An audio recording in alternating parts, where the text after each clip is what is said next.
அனைவருக்கும் வணக்கம். இன்னைக்கு நம்ம மலையாள சினிமாவில் ரீசெண்டாக ரிலீஸ் ஆகிருக்கக்கூடிய கேஸ் டைரி அப்படின்ற ஒரு சூப்பரான இன்வெஸ்டிகேஷன் படத்தை பற்றி தான் இந்த வீடியோவில் பார்க்க போகிறோம். ஸோ வீடியோக்குள்ளே போகிறதுக்கு முன்னாடி இந்த படத்தோட ஒன்லைனை பற்றி சொல்லணும் அப்படின்னா, ஒரே மாதிரி இருக்க இரட்டை சகோதரர்கள் சந்தர்ப்ப சூழ்நிலையால் 2 பேர் பிரியிறாங்க, தனித்தனியாக வளர ஆரம்பிக்கிறாங்க. அப்படி வளர்ந்து அவங்களோட வாழ்க்கையை பார்த்துக்கிட்டே இருக்கும்போது 2 பேரில் ஒருத்தர் இறந்து போகிறாரு. இதுக்கான ரீசன் என்ன அப்படின்ற மாதிரி இன்னொருத்தர் போலீஸ்காரராக இருப்பார். அவர் இன்வெஸ்டிகேஷன் பண்ண ஆரம்பிக்க நிறைய விஷயங்கள் வெளிவர ஆரம்பிக்குது. கிளைமேக்ஸில் ஒரு சூப்பரான ட்விஸ்டையும் கொடுத்துருப்பாங்க. அதெல்லாம் என்னென்ன அப்படின்றத நாம இந்த படம் பார்த்து தெரிஞ்சுக்கலாமா? ரைட். இந்த படத்தோட ஸ்டார்டிங் சீன்லேயே ஆள் நடமாட்டமே இல்லாத கேரளாவில் இருக்க ஒரு வீட்டை காமிக்கிறாங்க. அங்கே நிறைய கொள்ளையர்கள் அந்த வீட்டுக்குள்ளே புகுறாங்க. அங்கே இருக்க எல்லாரையும் பலமான முறையில் தாக்கிட்டு அங்கே இருக்க பொருட்கள் எல்லாத்தையும் திருட்டிட்டு போகிறாங்க அப்படின்ற மாதிரி இருக்கும். ஸோ நடந்த சம்பவத்தில் ஃபேமிலியில் 3 பேர் இறந்து போயிட்டாங்க. ஒரே ஒரு பெண் குழந்தை மட்டும் உயிரோட இருக்கு அப்படின்ற மாதிரி இருக்கும். போலீஸ்காரங்க விசாரிக்க ஆரம்பிக்கிறாங்க. அப்போதான் திருச்சியை சேர்ந்த ஒரு கும்பல் தான் இதில் இன்வால்வ் ஆயிருக்காங்க அப்படின்றது தெரிய ஆரம்பிக்குது.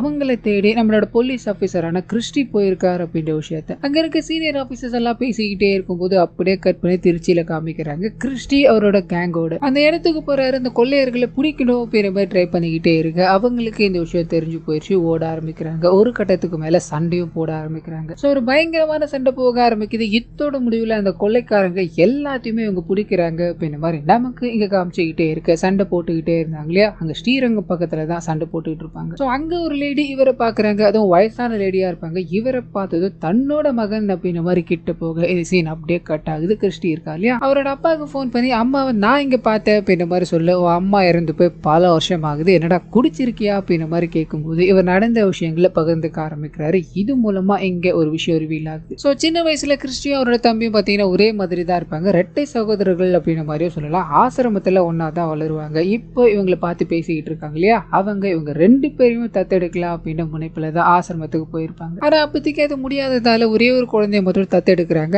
அஜி அப்படின்ற மாதிரி பேரை வச்சு அந்த குழந்தைய வளர்க்க ஆரம்பிக்கிறாங்க. நாளடைவில் இவங்களோட ஃபேமிலி ரொம்ப சந்தோஷமா தான் இருந்தது. திடீர்னு ஒரு நாள் அஜி யாரோ குத்திட்டாங்க அப்படின்ற மாதிரி கேள்வி போட்டோம். அவனை ஆம்புலன்ஸ்ல கூட்டு போய்கிட்டே இருக்கும்போது ஏதோ ஒரு லாரி வந்து அடிச்சு தூக்கிடுச்சு. அந்த இடத்துல அவன் இறந்து போயிட்டான். அண்ட் போஸ்ட்மார்ட்டம் ரிப்போர்ட்ல குத்துனவனால தான் அவன் இறந்து போயிட்டான் அப்படின்ற மாதிரி சொல்லிட்டாங்க. இது எதுக்கு நடந்தது, ஏன் நடந்தது அப்படின்றது புரியல தம்பி. அவன் இறந்து போனது வந்து குடும்பமே மொத்தமா அழிஞ்சு போச்சு. அவன் இல்லாத ஒரு இடத்துல என்னால் இருக்க முடியல. அதனால தான் நான் கோயிலா சுத்திக்கிட்டு இருக்கேன். நல்ல நேரம் பார்த்து உன்னை என் கண்ணில் இந்த கடவுள் காமிச்சிருக்காரு அப்படின்ற மாதிரி நிறைய விஷயங்களை பகிர்ந்துகிட்டே இருக்க. ஸோ இந்த விஷயத்த கிறிஸ்டி அவரோட அப்பா கிட்ட சொல்லும் போது அவருக்கு இது ஒரு மாதிரி சங்கட்டமா தான் இருக்கு. சின்ன வயசுல உனக்கு ஒரு தம்பி இருக்கான், உன்ன மாதிரியே இருக்கா அப்படின்ற மாதிரி சொன்னா நீ என்ன ரியாக்ட் பண்ணுவ அப்படின்றது எங்களுக்கு புரியல. அதனால தான்டா மறைச்சேன். ஆனா இப்படி ஒரு பிரச்சனை இருக்கு அப்படின்னா அதை ஈஸியா விட்டு வரக்கூடாது இல்லையா. நீ ஒரு போலீஸ் தான், உன்னோட தம்பி மர்மமான முறையில இறந்து போயிருக்கான். இதுக்கு பின்னாடி யார் எவர் அப்படின்றது தெரியல. இதை நீ கண்டுபிடிச்சாகண்டா, இதனோட கடமை அப்படின்ற மாதிரி சொல்ல ஹீரோ இதை கையில் எடுக்க ஆரம்பிக்கிறாரு. ஒரு பர்டிகுலர் இடத்துக்கு, அதாவது இவரோட தம்பி கொலை செய்யப்பட்டார் இல்லையா, அந்த இடத்துக்கு போஸ்டிங் வாங்கிட்டு போறாரு அப்படின்றத நமக்கு காமிச்சுக்கிட்டே இருக்கு. அந்த ஊர்ல ஒரு லேடியை பார்த்தீங்கன்னா ஒரு 2-3 ரவுடி பசங்க போதையை போட்டு தகராறு பண்ணிருப்பாங்க. இதனால அங்க இருக்க ஆட்டோக்காரங்க எல்லாமே அடிச்சு அவர் போலீஸ் ஸ்டேஷன் கொண்டு போகும்போது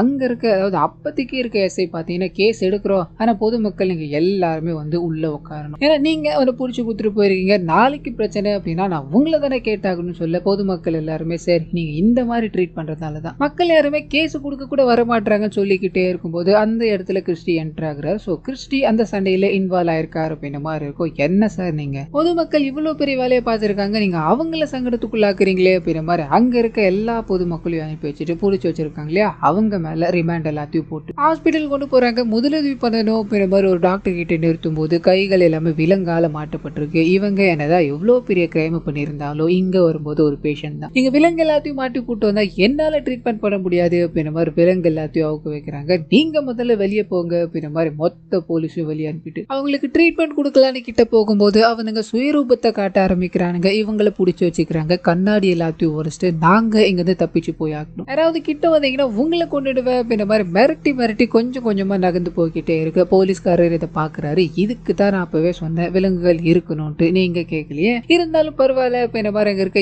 எல்லாரையும் அடிச்சு பிடிக்கிறாரு. இவங்களை அதுல இருந்து காப்பாத்துறாரு அப்படின்ற மாதிரி இருக்கும். ஸோ இந்த சம்பவத்துல இருந்து இவங்க 2 பேருக்குள்ள சின்னதா ஒரு லவ் ட்ராக் போக ஆரம்பிக்குது அப்படின்றத நமக்கு ஒரு பாடல் மூலமா காமிக்கிறாங்க. இந்த பாடல் முடிஞ்சதோ ஹீரோ வந்த வேலையை ஆரம்பிக்கிறார். போலீஸ் ஸ்டேஷன்ல இருக்க ரெக்கார்ட் ரூமுக்கு போறாரு. அங்க இருக்க டேட்டாஸ் எல்லாத்தையும் எடுத்து பார்க்க ஆரம்பிக்கிறாரு. ஒரு வருஷத்துக்கு முன்னாடி தான் அந்த கொலை நடந்தது அப்படின்ற மாதிரி இருக்கும். அப்படி எடுத்து பார்த்துக்கிட்டே இருக்கும்போது ஒரு சில கேரக்டர்ஸ் இவருக்கு தெரிய ஆரம்பிக்குது. அதுல முதல் கேரக்டரை போய் சந்திக்கிறார். ஸோ இவங்களோட பேர் ஷாலினி அப்படின்ற அப்படின்றது அவங்கள கூப்பிட்டு உட்கார வச்சு ஒளிவு மறைவு இல்லாம உங்களுக்கு தெரிஞ்ச விஷயங்களை பகிர்ந்தா மட்டும்தான் இந்த கேஸ் என்னால சால்வ் பண்ண முடியும்னு சொல்ல அவங்க ஒரு பிளாஷ்பேக் ஒன்று ஓபன் பண்ண ஆரம்பிக்கிறாங்க. இவங்களோட காலேஜ் கல்ச்சரல்ஸ் தான் முதல்ல அஜியும் கண்ணனையும் நான் சந்திச்சேன் அப்படின்ற மாதிரி இந்த பிளாஷ்பேக் ஓபன் ஆக ஆரம்பிக்குது. ஸோ அங்க கலர் பொடி எல்லாத்தையும் அடிச்சு தூவி விளையாடிக்கிட்டே இருக்கும்போது அங்க ஒரு நபர் இவங்க கிட்ட வம்பு பண்ண இவங்க பலார்னு ஒரு அறையை கொடுத்துட்டு அங்க இருந்து போகலான்னு ட்ரை பண்ண அந்த நபர் இவங்களை விடுறதா தெரியல, சுத்தி வளைக்கிறாரு. அவங்க கிட்ட ராகிங் எல்லாத்தையும் பண்ணிக்கிட்டே இருக்கும்போது அந்த சமயத்துல தான் கண்ணன் அப்படின்ற ஒரு கேரக்டரும் அஜியும் அங்க என்டர் ஆகுறாங்க அப்படின்ற மாதிரி இருக்கும். அந்த லேடியை இவங்க கிட்ட இருந்து காப்பாத்த ஒரு பயங்கரமான சண்டை போக ஆரம்பிக்குது. இத்தோட முடிவுலயும் அந்த கண்ணன் இருக்கா இல்லையா,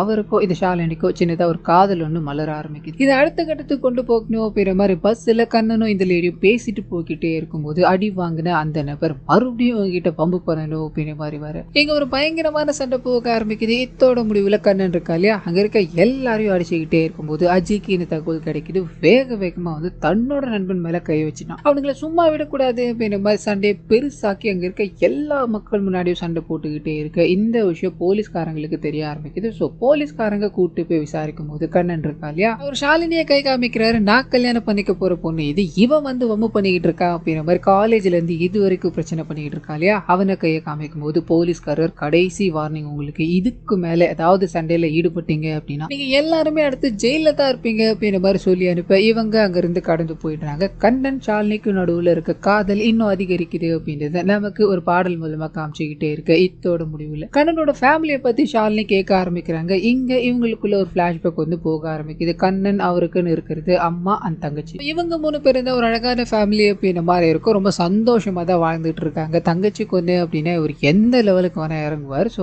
அப்படிப்பட்ட தங்கச்சி பிரியனா தான் இவர் வாழ்ந்துகிட்டே இருக்கு. இவரோட தங்கச்சிக்கு ஒரு மாப்பிள்ளை பார்க்கணும் அப்படின்ற மாதிரி முடிவு பண்ணி கல்யாண வேலைகள் ஆரம்பிச்சிட்டு இருக்காங்க. அந்த சமயத்துல தான் தங்கச்சி தனக்கு ஒருத்தனை பிடிச்சிருக்கு, நான் கல்யாணம் பண்ண அவனை தான் பண்ணுவேன் அப்படின்ற மாதிரி அண்ணா கிட்ட சொல்லிட்டு போக அண்ணா அம்மா கிட்ட கொண்டு போறாரு. அவங்க பயங்கரமான யோசனைக்கு அப்புறமா சரின்னு சம்மதிக்கிறாங்க. இதனால இவங்களோட தங்கச்சி இவன் தான் நான் கல்யாணம் பண்ணிக்க போறவ அப்படின்ற மாதிரி ஒரு போட்டோ நீட்டு அந்த போட்டோல இருக்கிறது யார் அப்படின்றது ரிவீல் பண்ணல. இங்க பேசிக்கிட்டே இருக்காங்க இல்லையா, அவங்கள அஜய் வந்து டிஸ்டர்ப் பண்றாரு. பிளாஷ்பேக் கண்டினியூ ஆகாம போகுது. அப்படியே கட் பண்ணா கண்ணன் இருக்கா இல்லையா, ஒரு நாள் இவங்களை சந்திக்கணும் அப்படின்ற மாதிரி போக இவங்க ரொம்ப சந்தோஷத்தோட வீட்டுல கல்யாண வேலைகள் எல்லாத்தையும் நான் பேசிட்டேன், நம்ம 2 பேரும் சீக்கிரமா கல்யாணம் பண்ணிக்கலாம் அப்படின்ற மாதிரி சொல்ல அவரோட முகம் மாற ஆரம்பிக்குது. எனக்குன்னு சில கடமைகள்லாம் இருக்கு, இப்போ என்னால கல்யாணம் பண்ணிக்க முடியாது, கல்யாணத்தை கொஞ்ச நாள் தள்ளி வைக்க முடியுமான்னு கேட்க இவங்க ஆழ்ந்த யோசனைக்கு அப்புறமா சரின்னு சம்மதிக்கிறாங்க. ஸோ அன்னைக்கு தான் நான் கடைசியா கண்ணனை பார்த்தேன். அதுக்கப்புறம் நான் ஃபோன் பண்ணாலும் எடுக்கிறது கிடையாது, மெசேஜ் பண்ணாலும் பாக்குறது கிடையாதுன்னு சொல்லும்போது கிறிஸ்டி இது எல்லாத்தையும் கேட்டுட்டா இல்லையா, வேகமா கண்ணன் தங்கிட்டு இருந்த இடத்துக்கு போகலான்னு ட்ரை பண்ண அங்க ஃபேமிலியே இல்ல அப்படின்றது தெரிய ஆரம்பிக்குது. இதனால இது ஒரு டெட் எண்டா. இதனால அஜியோட அடுத்த நண்பரை சந்திக்க போக ஆரம்பிக்க அவர் மூலமா இன்னும் சில விஷயங்கள் ரிவீல் ஆக ஆரம்பிக்குது. ஸோ அஜி அவரோட கேங் பார்த்தீங்கன்னா காலேஜ் பக்கத்துல ஒரு காஃபிடேரியா வச்சிருக்காங்கன்னு இருக்கும். அஜி ஒரு நாள் வேகமா ஊருக்கு போறாரு, ஏதோ ஒரு வேலையா போறாரு அப்படின்ற மாதிரி இருக்கும். அந்த சமயத்துல கண்ணன் முதற்கொண்டு அவரோட நண்பர்கள் வரைக்கும் கடை எடுத்து வைக்கலான்னு ட்ரை பண்ண ஒரு நபர் வேகமா இவங்க கிட்ட உதவி கேட்டு ஓடி வர்றாரு. எனக்கு கொலை பண்ண ட்ரை பண்றாங்க, காப்பாத்துங்க அப்படின்ற மாதிரி சொல்ல எதிரில் ரங்கன் அப்படின்ற ஒரு கேரக்டர் இருக்கா இல்லையா, அவர் தான் அங்க கத்தியோட வர்றாரு. உடனே கண்ணன் முன்னாடி போறாரு. ஆனா என்னன்னாச்சு, எதுக்காக நான் இந்த மாதிரி பண்ணிக்கிட்டு இருக்கீங்கன்னு சொல்ல ரங்கா ஒரே ஒரு கீரல் தான், கையில ரத்தம் வர ஆரம்பிக்குது. ஓரமா போய் நிற்கும் போது நண்பர்கள் எல்லாருமே தடுத்து நிறுத்துறாங்க. அதே சமயத்துல ரங்கா அங்க வந்த நபரை கொலை பண்ணி இழுத்துட்டு போறாரு அப்படின்ற மாதிரி இருக்கும். கண்ணன் எவ்வளவோ ட்ரை பண்ணாலும் இது எதுவுமே பண்ண முடியல. நம்ம கண்ணு முன்னாடி ஒரு உயிர் போயிருச்சு அப்படின்ற பயத்துல இந்த விஷயத்த அஜய் கிட்ட கொண்டு போக அஜய் யாருக்கும் தெரியாம அந்த இடத்துல ஒரு கேமரா வச்சிருக்காருன்னு இருக்கும். ஸோ கடை அப்படின்றதால கேமரா இருக்கிறது வழக்கம். அதை செக் பண்ணி பாக்குறாங்க, நடந்த விஷயங்கள் எல்லாமே பதிவாயிருக்கு. ஸோ எடுத்துக்கிட்டு போலீஸ் ஸ்டேஷன் போக இவங்களோட கடையை மர்மமான கும்பல் அடிச்சு உடைக்கிறாங்க அப்படின்றத நமக்கு இங்க காமிக்கிறாங்க. அன்னைக்கு அந்த சம்பவத்துல எல்லாரும் பிரிஞ்சதுதான். அஜய் இறந்து போனதுக்கு அப்புறம் ஒருத்தரும் ஒரு சைடா வாழ்ந்துகிட்டு இருக்கோம் அப்படின்ற விஷயத்த அவர் சொல்லி முடிக்க ஹீரோ இங்க இருந்து கிளம்புறாரு. அப்படியே கட் பண்ண ஹீரோ கூட ஒரு போலீஸ் ஆபீசர் இருக்கா இல்லையா, அவர் வண்டியில வந்துகிட்டே இருக்கும்போது பிளாஷ்பேக்குள்ள கூட நிறைய சண்டைகளை வச்சிருப்பாங்களே, அதே 2 பேர் இங்க இவரோட வண்டியை வழிமறிச்சு ஊருக்குள்ள வந்திருக்க புது போலீஸ்காரர் இருக்கா இல்லையா, அவரை பத்தி விசாரிக்க ஆரம்பிக்கிறாங்க. அப்படி விசாரிக்கிறது மூலமா 1 வருஷத்துக்கு முன்னாடி நடந்த கொலையை தான் அவர் இன்வெஸ்டிகேஷன் பண்ணிட்டு இருக்காரு அப்படின்றது இவங்களுக்கு தெரிய ஆரம்பிக்குது. ஏதோ ஒரு மாதிரி பதட்டம் அடைகிறாங்க. அங்க இருந்து கிளம்ப ஆரம்பிக்கிறாங்க. கட் பண்ணி ஹீரோ கிட்டே போகுது. அவரோட அப்பா இருக்கார் இல்லையா, ஊர்ல இருந்து இவரை பார்க்கணும் அப்படின்ற மாதிரி வந்துட்டாரு. இதனால அவர் கூட பேச ஆரம்பிக்கிறாரு, நேரத்தை செலவழிக்க ஆரம்பிக்கிறாரு. கட் பண்ண இதுக்கு அடுத்த நாள் காலையில அந்த அஜியோட இன்னொரு நண்பரை பார்க்கணும் அப்படின்றதுக்காக வண்டியில டிராவல் பண்ணிட்டு போய்கிட்டே இருக்கும்போது மர்மமான கும்பல் பைக் எடுத்துக்கிட்டு வந்து இவரை பயமுறுத்த ஆரம்பிக்கிறாங்க, சண்டை போட ஆரம்பிக்கிறாங்க. ஒன்றும் புரியல. ஹீரோவாச்சே அங்க இருக்க எல்லாரையும் அடிச்சு போட்டுட்டு இவர் வந்த வேலையை பார்க்கணும்னு போக ஸோ இங்க வந்து வந்திருக்கிறது இவரோட 3வது நண்பர். அதாவது அஜயோட 3வது நண்பரை சந்திக்கணும் அப்படின்றதுக்காக தான் அவரை கூப்பிட்டு பேசும்போது அவர் மூலமா இன்னொரு சில விஷயங்கள் ரிவீல் ஆகுது. பென்ட்ரைவ் எடுத்துக்கிட்டு போலீஸ் ஸ்டேஷன் போறாங்க. நடந்த விஷயங்கள் எல்லாத்தையும் ஷேர் பண்ணிட்டு பென்ட்ரைவ் கொடுக்கும்போது போலீஸ்காரரும் நான் பாத்துக்கிறேன், இனிமேல் ஒரு பிரச்சனையும் வராது, நீங்க எங்கிறது கிளம்பலாம் அப்படின்னு மாதிரி சொல்ல அங்க போய் அதாவது கடையை போய் பாக்குறாங்க. அடிச்சு ஒடுக்கப்பட்டிருக்கு. இதனால கோபம் அடைஞ்சு அந்த ரங்காவோட வீட்டுக்கு போய் இருக்கிற பொருட்கள் எல்லாத்தையும் அடிச்சு ஒடைக்கிறாங்க. உனக்கு என்னடா பிரச்சனை அப்படின்ற மாதிரி ரங்கா கிட்ட கோபமா போகும்போது திடீர்னு அஜியோட முகத்துல ஏதோ ஒரு மாற்றம். காலை பிடிக்கிறாரு. உங்களுக்கு என்ன பிரச்சனைனாலும் எங்க கிட்ட பேசிருக்கலாமே, எதுக்காக தான் எங்களோட கடையை அடிச்சு உடைச்சிங்க அப்படின்ற மாதிரி கெஞ்சி கேட்க ஆரம்பிச்சுட்டு இவங்களை ஊரை விட்டு போகணும் அப்படின்ற மாதிரி ரங்கா சொல்ல அதுக்கும் தலையாட்டிட்டு இவர் அங்கிருந்து கிளம்புறாரு. கூட இருக்க யாருக்குமே பிடிக்கல. கண்ணனுடைய என்னடா பண்ணிக்கிட்டு இருக்க, அவன் சொன்னதும் ஊரை விட்டு போயிடணுமாடா அப்படின்ற மாதிரி கேட்டுக்கிட்டே இருக்க. டே நான் அமைதியா வந்தது எதுக்காக தெரியுமா, அந்த போலீஸ்காரன் ஏதாவது ஒரு வேலையை பாப்பா அப்படின்ற மாதிரி டவுட்டா இருந்தது. அதனாலதான் அந்த வீடியோட இன்னொரு காப்பி வச்சிருந்தேன், இதை வச்சு அவரை டீல் பண்ணிக்கலாம்டா அப்படின்ற மாதிரி சோசியல் மீடியால அப்லோட் பண்ணப்பட ஓவர் நைட்ல இது வைரல் ஆகுது. இதனால அந்த ரங்காவை அரசு செய்யறாங்க அப்படின்ற மாதிரி தப்பு பண்ணவன் ஜெயிலுக்கு போயிட்டா அப்படின்ற சந்தோஷத்தோட இவங்க கேங் மொத்தமும் ஊர்ல திருவிழா போயிட்டு இருக்கோம். அந்த திருவிழால ஜாலியா செலிப்ரேட் பண்ணிக்கிட்டே இருக்க ரங்கா இருக்கா இல்லையா, போலீஸ்காரங்க கஸ்டடி எடுத்து விசாரிக்கணும்னு கொண்டு போகும்போது அங்கிருந்து தப்பிச்சு வந்துட்டா அப்படின்ற மாதிரி இருக்கும். காரணமானவங்களை கொலை பண்ணணும் அப்படின்ற மாதிரி ஆளுங்களோட வந்து திருவிழாக்குள்ள இறங்கி பயங்கரமான சண்டைகளை போட ஆரம்பிக்கிறான். கூட உயிரோடு விடக்கூடாது அப்படின்ற மாதிரி கத்தியும் கம்புமா எடுத்து பயங்கரமா சண்டை போய்கிட்டே இருக்க இத்தோட முடிவுல அந்த அஜி இருக்கா இல்லையா, அவரை குத்தணும் அப்படின்ற மாதிரி ஒரு நபர் ஓடிக்கிட்டே இருக்கும்போது கண்ணன் தடுக்கலான்னு போக அவரால் எதுவுமே பண்ண முடியாம போயிடுது. லைட்டா குத்துப்படுறது, ரத்தம் ஒழுவிக்கிட்டே இருக்கும்போது என்ன பண்றதுன்னு புரியாம அங்க ஒரு ஆம்புலன்ஸ் இருக்கு. அந்த ஆம்புலன்ஸ்ல அஜியை கண்ணன் தூக்கிட்டு போயிட்டாரு அப்படின்ற மாதிரி இருக்கும். ஸோ இது வரைக்கும் தான் உங்களுக்கு தெரியும் அப்படின்ற மாதிரி பிளாஷ்பேக் கட் ஆக இங்க இருந்து ஹீரோ போலீஸ் ஸ்டேஷன் போறாரு. அங்க இவருக்காக அந்த 2 ரவுடி பசங்க இருக்கானுங்களே காத்துக்கிட்டு இருக்காங்க. காரணம் என்ன அப்படின்னா ஸ்டார்டிங்ல ஒரு பொண்ணு கிட்ட தகராறு பண்ணாங்க அப்படின்ற மாதிரி ஒரு சில ஆளுங்களை குடிச்சு வச்சிருப்பாங்க இல்லையா, அந்த ஆளுங்களை வெளியே விட்டாங்க. இதனால இவங்களே நேரில் வந்து எஸ்ஐ கிட்ட கேட்கும்போது எஸ்ஐ கிறிஸ்டி சார் தான் இவங்களை பிடிச்சிருக்காரு, நம்மளால எதுவும் பண்ண முடியாதுன்னு சொல்ல அவருக்காக காத்துக்கிட்டே இருக்கு. இங்க முதல்ல அவரை சந்திக்கிறாங்க. பார்த்ததும் ஒரு பயம், அஜிய மாதிரி இருக்காரு அப்படின்ற ஒரு பயம். ஸோ அந்த பயத்தை உள்ளுக்குள்ளே வச்சுக்கிட்டு இவர்கிட்ட பேசணும்னு போக இங்க ஒரு சின்னதா கை கலப்பு ஏற்பட ஆரம்பிக்குது. இத்தோட முடிவுல ஹீரோ 2 பேருக்கும் பலார்னு பல அறைகளை கொடுத்து இதுக்கும் மேல இந்த இடத்துக்கு வரக்கூடாது, போலீஸ்காரங்க கிட்ட இந்த மாதிரி பேசக்கூடாதுன்னு மிரட்டி அனுப்ப கடுப்பாக்குறானுங்க. ஆளுங்க எல்லாத்தையும் செட் பண்ணிட்டு இவரோட காதலி இருக்காங்க இல்லையா, அவங்களை அடிக்கணும் அப்படின்னு அனுப்பிவிட இங்க எதிர்பாராத திருப்பமா அவங்க திருப்பி அடிக்க ஆரம்பிக்கிறாங்க. பயங்கரமான சண்டை எங்கேயும் போக ஆரம்பிக்குது. இத்தோட முடிவுல அங்க இருக்க எல்லா ரவுடி பசங்களும் இவங்க அடிச்சே துரத்திட்டுறாங்க. அண்ட் தன்னோட காதலன் கிட்ட போன் பண்ணி இந்த விஷயங்கள் எல்லாத்தையும் பேசி சிரிச்சுக்கிட்டு இருக்காங்க அப்படின்னு மாதிரி இருக்கும். கற்பனா கிறிஸ்டி இருக்கா இல்லையா,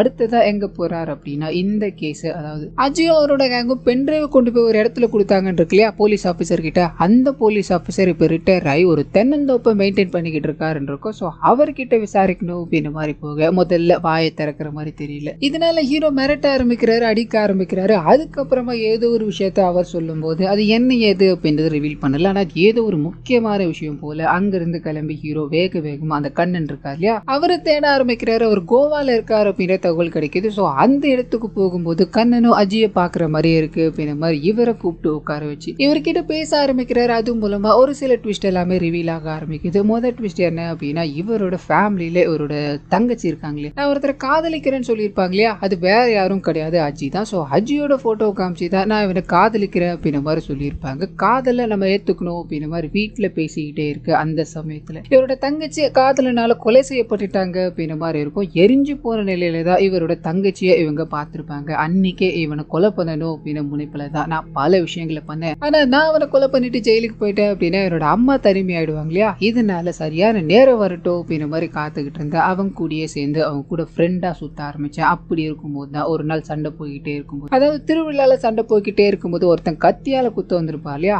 அந்த சமயத்தை இவர் பயன்படுத்திக்கிட்டு அவன் கத்தியால குத்த வந்திருப்பான், இவர் தடுத்து விட்டுருப்பாரு. ஸோ கத்தி இவரோட உடம்புக்குள்ள போயிருக்காது, கிட்ட வரைக்கும் தான் வந்திருக்கும். இவரோட அதாவது கண்ணனோட தங்கச்சியோட முகம் கரெக்டா இங்க ஞாபகம் வந்ததா இல்ல இவன் சாக வேண்டி வந்தா அப்படின்ற மாதிரி கத்திய இவரை கொஞ்சம் குத்தி விட ரத்தம் பிச்சுக்கிட்டு வர ஆரம்பிச்சு அங்க இருக்க எல்லாருமே ஒரு மாதிரி பார்க்க ஆரம்பிக்க கண்ணனுக்கு என்ன பண்ணுதுன்னு புரியல. இவரை காப்பாத்தி ஆக்கணும் அப்படின்ற மாதிரி நடிப்பு எல்லாமே நடிச்சுட்டு வேகமா ஆம்புலன்ஸ்ல கூட்டு போய்கிட்டே இருக்கு. அஜிக்கு தன்னை குத்தனது யார் அப்படின்றது தெரிஞ்சு போச்சு. இதனால வண்டியில போய்கிட்டே இருக்கும்போது எதுக்காக இதை பண்ணல அப்படின்ற மாதிரி கேட்க உள்ளுக்குள்ள இருக்க மொத்த கோபமும் வெளியே வர ஆரம்பிக்குது. என்னோட தங்கச்சியை நீ எவ்வளவு கொடூரமா கொலை பண்ண, அதுக்காக தான்டா இந்த விஷயங்கள் எல்லாத்தையும் நான் பண்ணல அப்படின்ற மாதிரி அவரை போட்டு துன்புறுத்திக்கிட்டே இருக்க அவர் சாகர தருவாயில ஒரு சில விஷயங்களை ரிவீல் பண்ண ஆரம்பிக்கிறார். கண்ணனோட தங்கச்சி இவரு காதலிக்கிறாங்க அப்படின்ற மாதிரி இருக்குல்லையா, ஒரு நாள் வண்டி வண்டியில வந்துகிட்டே இருக்கும்போது பயங்கரமான மழை, வண்டி ஸ்டார்ட் ஆகல, என்ன பண்ணதுன்னு தெரியாம ஒரு காரை நிப்பாட்டி அந்த கார் கிட்ட உதவி கேட்கட்டும் அப்படின்ற மாதிரி போக, அங்க இந்த காலேஜ்ல எல்லாம் கலந்துகிட்ட ரவுடி பசங்க இருக்கானுங்களே, பிரசன்ட்ல கூட 2 பேர் இருப்பானுங்களே, அதே ஆளுங்க இங்க இருக்கானுங்க அப்படின்ற மாதிரி இருக்கும். பொண்ணை பாக்குறானுங்க, பொண்ணோட கையை பிடிச்சிக்கிட்டு வண்டிக்குள்ளே ஏத்த இங்க இருக்க அஜய தலையில தாக்குறானுங்க அப்படின்ற மாதிரி இருக்கும். ஸோ எல்லா விஷயங்களையும் பண்ணி முடிச்சுட்டு, அதாவது 2 பேர் சேர்ந்து அந்த பொண்ணை கற்பழிக்கிறாங்க, அந்த இடத்துல தீட்டு கொளுத்திட்டு போறாங்க அப்படின்ற மாதிரி இருக்கும். அன்னைக்கு இதுதான் நடந்தது. உன்னோட தங்கச்சியை நான் கொலை பண்ண கிடையாது, அவனுங்க 2 பேர் தான் பண்ணானுங்க, அதே ஆளுங்க உன் கூட பிரச்சனை பண்றானுங்க அப்படின்றது தெரிஞ்சதோ பொறுத்துக்கவே முடியல. இந்த சந்தர்ப்பத்தை பயன்படுத்தி ஏதாவது பண்ணணும் அப்படின்ற முனைப்புல தான் அவனுக்கு கூட பயங்கரமான சண்டையில ஈடுபட்டுக்கிட்டே இருந்த. இதுக்கு நடுவுல ரங்காவோட வீட்டுக்கு போனதும் அங்க ரங்காவோட தம்பிகளா தான் இவனுங்க இருக்கானுங்க அப்படின்னு புரிய ஆரம்பிச்சிருச்சு. இதனாலதான் அன்னைக்கு படிகிற மாதிரி பறிஞ்சு நமக்கு தேவையான விஷயங்கள் எல்லாத்தையும் நான் பண்ணேன் அப்படின்ற மாதிரி பிளாஷ்பேக்க முடிக்க பக்குன்னு இருக்கு. நம்ம பண்ணாத தப்புக்கு இவனை கொலை பண்ணிட்டோமோ அப்படின்ற பயத்துல கொஞ்சம் உயிர் இருக்கு இல்லையா, வேக வேகமா வண்டியில எடுத்து கொண்டு போய்கிட்டே இருக்கும்போது ஒரு லாரி வந்து மோதி விபத்துக்குள்ளாகுது. அந்த இடத்துல ஒரு இறந்து போயிட்டாரு அப்படின்ற மாதிரி இருக்கும். ஸோ கொலை நான் தான் பண்ணேன், அதனாலதான் இன்ன வரைக்கும் ரிக்ரெட்டோட சுத்திக்கிட்டு இருக்கேன். அண்ட் என்னோட காதலியை புறக்கணிச்சதும் இதனாலதான் அப்படின்ற மாதிரி இவர் சரணடைய தயாராயிட்டார் அப்படின்ற விஷயத்த போலீஸ்காரர்கிட்ட சொல்லிக்கிட்டே இருக்கு. அவர் இவரை சாந்தப்படுத்துறாரு. நீ இது வரைக்கும் வரி பண்ணலையா, அதுவே போதும். உனக்கு ஒரு உண்மை சொல்லவா, அன்னைக்கு உன்னோட நண்பன் நீ குத்தனதால சாக கிடையாது அப்படின்ற மாதிரி போலீஸ்காரர், அதாவது ரிட்டையர் போலீஸ் ஆபீசரை விசாரிச்சிருப்பாரு. அவர் சொன்ன விஷயங்களை ரிவீல் பண்ண ஆரம்பிக்கிறாரு. ஸோ அன்னைக்கு ஆம்புலன்ஸ்ல போய்கிட்டே இருக்கும்போது எதிரில் ஒரு லாரியை வச்சு அடிச்சு தூக்குனது இந்த கேங் தான், அதாவது ரங்காவோட கேங் தான். அண்ட் வண்டியில இருந்து தூக்கி அடிக்கப்பட்ட அஜி உயிருக்கு போராடுற நிலைமையில தான் இருந்திருப்பாரு. அந்த சமயம் பார்த்து இந்த 2 ரவுடிங்க இருக்கானுங்களே, அவனுங்க வந்து போலீஸ்காரர் முன்னிலையில கொடூரமான முறையில இவரை சாகரிக்கிறாங்க அப்படின்ற மாதிரி இருக்கும். ஸோ லிட்ரலி அவனுக்கு தான் இந்த கொலையை பண்ணியிருக்கானுங்க, நீ இதுவும் பண்ண கிடையாது அப்படின்ற விஷயத்த இங்க ஹீரோ ரிவீல் பண்ணி முடிக்க, அதே சமயத்துல அந்த வில்லன் கேங் இருக்காங்க இல்லையா, அவனுங்க மொத்த பேரும் வர ஆரம்பிக்கிறானுங்க. அது கூடவே இதுக்கு மொத்த மாஸ்டர் மைண்டடா இருக்க மோரிஸ் இருக்கானே, அவனும் இந்த இடத்துக்கு வரான் அப்படின்ற மாதிரி இருக்கும். ஸோ ட்ரக் டீலிங் எல்லாத்தையும் பண்ணிக்கிட்டு இருக்க, இந்த சின்ன சின்ன விஷயங்கள் எல்லாம் என்னால் இன்வால்வ் பண்ண முடியாது அப்படின்ற மாதிரி தான் ஒதுங்கி இருந்தா, பிரச்சனை பெருசாகிட்டே போகுது இல்லையா, நான் வராம எப்படி, அதனாலதான் நானே இங்க வந்தேன், உங்களுக்கு எவ்வளவு காம்பன்சேஷன் வேணுமோ வாங்கிட்டு போங்கன்னு சொல்ல ஹீரோ கோபம் அடைகிறாரு. அது கூடவே கண்ணனோ தான் நண்பனை கொலை பண்ணது இவனுங்க தான் அப்படின்னு தெரிஞ்சதும் எங்க பேச்சுவார்த்தைக்கு இடம் கிடையாது அப்படின்ற மாதிரி சண்டை போட ஆரம்பிக்க, அங்க ஹீரோவும் இறங்கி சண்டை போட ஆரம்பிக்கிறார். ஸோ ஒரு பயங்கரமான சண்டை போக ஆரம்பிக்குது. இதுல